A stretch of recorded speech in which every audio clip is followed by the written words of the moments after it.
अगर आप भी उन्हीं लोगों में से एक हो जिन्हें समझ नहीं आ रहा कि लाइफ का पर्पस क्या है, ऐसा कौन सा रास्ता चुना जाए जिसे पकड़कर लाइफ में सक्सेसफुल होया जाए, तो इस बुक की समरी को आपको समझना चाहिए और ना सिर्फ समझना चाहिए बल्कि समझकर उसे तुरंत अपने लाइफ में इम्प्लीमेंट करना चाहिए। क्योंकि सिर्फ ज्ञान लेना बड़ी बात नहीं होता, उस ज्ञान को लेकर अपनी लाइफ में इम्प्लीमेंट करना बहुत बड़ी बात होती है। क्योंकि इसमें करेज चाहिए होता है और करेज वाला इंसान लाइफ में राजा बनता है।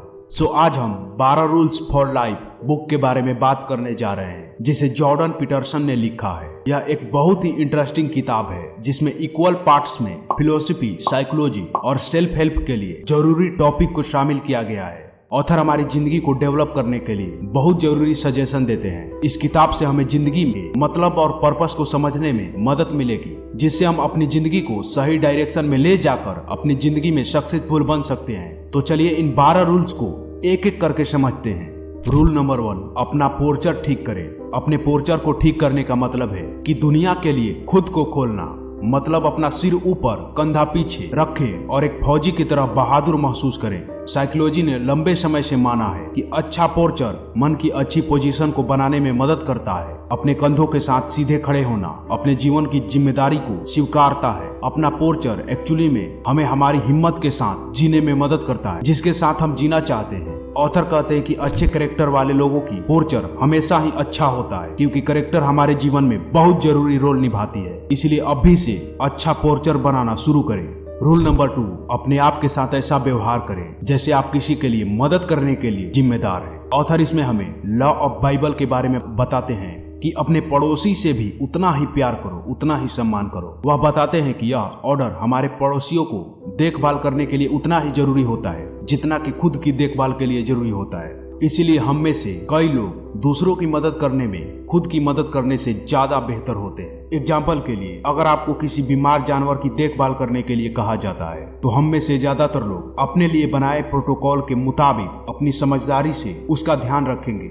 जानवरों को जानवरों के डॉक्टर के पास ही ले जाएंगे, वहां पर मौजूद रहेंगे और जानवरों की जरूरतों को देखभाल के लिए हर संभव कोशिश करेंगे। लेकिन जब अपने जरूरतों की बात आती है तो कई लोग काफी अटेंटिव हो जाते हैं। स्टडीज से पता चला है कि 20% या 30% इलाज के नुस्खे कभी नहीं अपनाए जाते और पुरानी बीमारी वाले लोग को दी जाने वाली 50% दवा डॉक्टरों के बताने के अकॉर्डिंग नहीं ली जाती। ऑथर इसके बारे में कहते हैं कि हम सभी एक रिस्पेक्टेड लाइफ डिजर्व करते हैं। आप बाकी लोगों के लिए जितने जरूरी हैं, आप अपने लिए भी खुद को उतने ही खुद के लिए भी जरूरी हैं। इसलिए दूसरों के साथ अपना भी ख्याल रखें, क्योंकि यह आपकी एक मोरटल रिस्पॉन्सिबिलिटी होती है। रूल नंबर 3, ऐसे लोगों से दोस्ती करें जो आपके लिए अच्छा चाहते हैं। ऑथर हमारी लाइफ में अच्छाई या बुराई के लिए जिम्मेदार दोस्तों की इनक्रीजिबल शक्ति के बारे में बताते हैं। अच्छे दोस्त होने का मतलब उन लोगों से कहीं ज्यादा है जिनके साथ हम फनी चीजें करने का मौका मिलता है। अच्छे दोस्त जरूरत पड़ने पर साथ देते हैं, इनकरेज करते हैं और यहाँ तक कि वो हमारा मजाक भी उड़ाते हैं, लेकिन अपने बिहेवियर से वो हमें सुधारने की कोशिश करते हैं। इस तरह अच्छे दोस्त वही लोग होते हैं जो हमारी काबिलियत को और ज्यादा काबिल बनाने में मदद करते हैं, ना कि नीचे गिराने की कोशिश करते हैं। और अच्छे दोस्तों की तलाश हमें खुद का एक बेहतर वर्जन चुनने में मदद करती है। रूल नंबर 4, खुद का कंपैरिजन अपने बीते हुए कल से करें, ना कि आज से। हमारी सोसाइटी और एजुकेशन सिस्टम की वजह से हम में से कई लोग शुरू से ही कंपेयर करने की आदत बना लेते हैं। जब हम बहुत छोटे होते हैं तो सक्सेस और फेलियर के लिए, खुद के स्टैंडर्ड को जानने के लिए अपने साथियों को कॉम्पिटिटर के रूप में देखना शुरू कर देते हैं। इससे प्रॉब्लम यह होने लगती है कि दूसरों से कंपैरिजन हमें उनकी अच्छाई देखने के लिए इंस्पायर करता है। इसलिए कई बार हम अपने आप को कम मानने लगते हैं और इस तरह का कंपैरिजन हमें कमजोर बनाने लगता है। कंपैरिजन तब बड़ी प्रॉब्लम बनने लगती है जब आप यह सोचने लगते हैं कि लोग आपसे बेहतर हैं।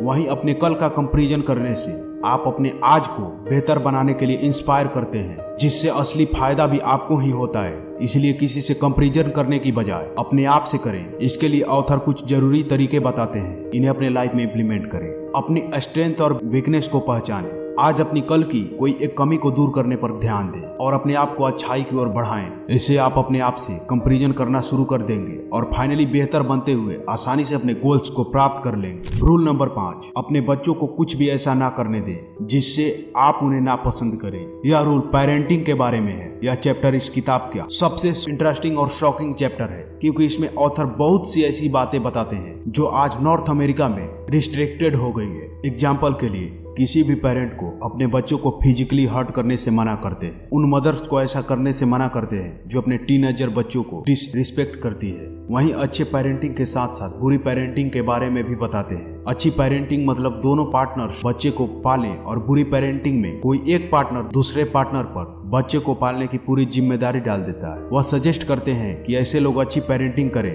ताकि सोसाइटी में पॉजिटिव योगदान देने वाले इंसानों की पेरेंटिंग अच्छी तरह से हो सके। ऑथर माता पिता को अच्छे बनने के लिए इनकरेज करते हैं ताकि वह बच्चों को अच्छी तरह से डिसिप्लिन बिहेव करना सिखाएं। इसके अलावा वो कहते हैं कि माता पिता को दयालु और देखभाल करने वाला होना चाहिए। इसीलिए सभी पेरेंट्स को इस बात को समझना चाहिए कि अगर अपने बच्चों को दूसरों के सामने रिस्पेक्ट करेंगे तो बाकी लोग भी उनसे वैसा ही व्यवहार करने की कोशिश करेंगे जो शायद आपको अच्छा ना लगे। इसलिए अपने बच्चों के सिर्फ पेरेंट बनने के साथ साथ अच्छे दोस्त बने और अच्छे टीचर बने। रूल नंबर 7, दुनिया की बुराई करने से पहले अपने आप को सही करें। ऑथर इस चैप्टर के जरिए बताते हैं कि कुछ लोगों का जीवन सच में बहुत मुश्किल होता है। दुनिया में बहुत कुछ गड़बड़ है, लेकिन इसके साथ साथ सब कुछ सही है। ऑथर बताते हैं कि सभी महान लोगों ने अपने आप को बेहतर बनाने के लिए दुनिया को कुछ अच्छा देने की कोशिश की है। चैलेंज के बावजूद भी वो अपने लाइफ को इम्पोर्टेंट बनाने के लिए उस चैलेंज को पार करके अपने गोल्स तक बढ़ने पर ध्यान दिए हैं। इसीलिए हमें उन्हीं तरह बनना चाहिए, और ऐसा करने के लिए ऑथर के बताए आप इस टिप्स को अपनाएं। अपने काम की जिम्मेदारी लें और अपनी डिस्ट्रैक्टिव आदतों को सपोर्टिव आदतों से बदल दें, और जो काम आपको गलत लगता है उस काम को अभी छोड़ दें, या वो काम बड़ा हो या छोटा, कोई फर्क नहीं पड़ता। रूल नंबर 7, जो मीनिंगफुल है उसे फॉलो करें। इस चैप्टर में ऑथर कहते हैं कि दुख का सामना करने के लिए हम अक्सर खुशी का रास्ता ढूंढते हैं और इसके लिए सबसे आसान रास्ता की तलाश करते हैं। कई बार यह रास्ता सही होता है, लेकिन कई बार गलत। इसलिए ऐसी सिचुएशन में वो करें जो सही हो, जिसे करने से आपको अंदरूनी खुशी मिले और सेटिस्फेक्शन मिले। इससे आप सही काम करते हुए अपनी प्रॉब्लम को सॉल्व कर सकेंगे। जीवन में खुशी और किसी गोल तक पहुंचने का रास्ता है सेक्रीफाइस। सेक्रीफाइस भविष्य को बेहतर बनाता है। इसलिए दूसरों की खुशी और अपने गोल्स के लिए जरूरी सेक्रीफाइस करने से ना घबराएं, क्योंकि भले ही सही चीजें शुरू करने में मुश्किल हो, लेकिन आगे चलकर यह आपकी जिंदगी को खुशहाल बना सकती है। रूल नंबर 8, सच बोले या कम से कम झूठ बोले। यह चैप्टर ऑथर के स्कूल में क्लिनिकल साइकोलॉजी की स्टडी के समय शुरू होती है, जब एक यंग पेशेंट ने उनसे एक सवाल पूछ लिया जिसका जवाब वह नहीं देना चाहते थे, क्योंकि उससे उस पेशेंट की भावनाओं को ठेस पहुंच सकता था। ऑथर झूठ बोलना नहीं चाह रहे थे और सच बताने से पेशेंट दुखी हो सकता था। इसलिए उन्होंने एक तरीका सोचा, और वह सोचे कि जितना हो सके उतना सच बता देता हूँ, जिससे पेशेंट को बुरा भी नहीं लगेगा और मेरी बात भी सच्चाई के साथ सामने आएगी। और ऑथर ने वही किया।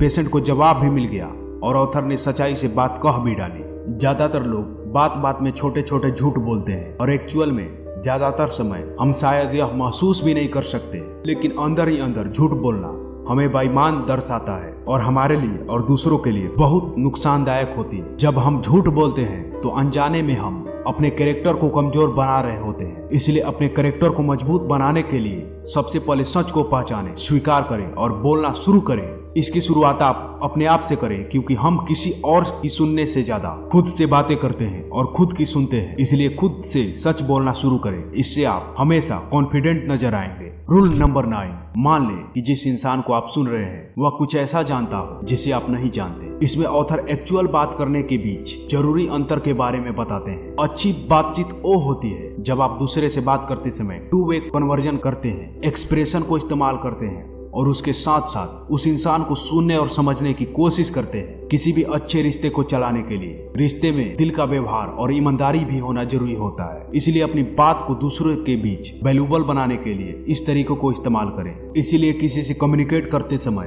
उसके सारी बातों को ध्यान से सुने। इससे उसको लगेगा कि आप उसके बातों में इंटरेस्टेड हैं, जिससे कम्युनिकेशन की बेहतर अवसर बढ़ते जाएंगे और आप एक अच्छे डिसीजन लेने के बाद अपने अपॉर्चुनिटी को विस्तार करेंगे, जो आपके लिए बहुत अच्छी है। रूल नंबर 10, अपनी बातों में साफ रहें। इस चैप्टर में ऑथर फोकस के साथ अच्छे से कम्युनिकेट करने की बात करते हैं। हम किसी भी सिचुएशन में हर समय पूरे सिचुएशन को शायद समझ ही ना पाए। वास्तव में हम सिर्फ वही समझते हैं जो अपनी सेंस से एक्सपीरियंस करते हैं। हम हमेशा अपने आसपास के चीजों और लोगों की वैल्यू डिसाइड करने की कोशिश करते हैं। जब हम अच्छी सिचुएशन में नहीं होते तो हमारी सबसे पसंद की चीज भी हमारे लिए कुछ मायने नहीं रखती। इसलिए इसके बावजूद हमें उम्मीद रखकर हर सिचुएशन में कुछ पॉसिबल ढूंढना चाहिए, क्योंकि नेगेटिव कंडीशन में कई बार हमारी जिंदगी में कुछ नया और अच्छा रास्ता बनने के लिए एक अच्छा मौका साबित हो सकती थी। इसीलिए निराशा की सिचुएशन का सामना करने पर हमें नेगेटिव चीजों को अवॉइड करते हुए पॉजिटिव चीजों को काम में लेने पर फोकस करना चाहिए।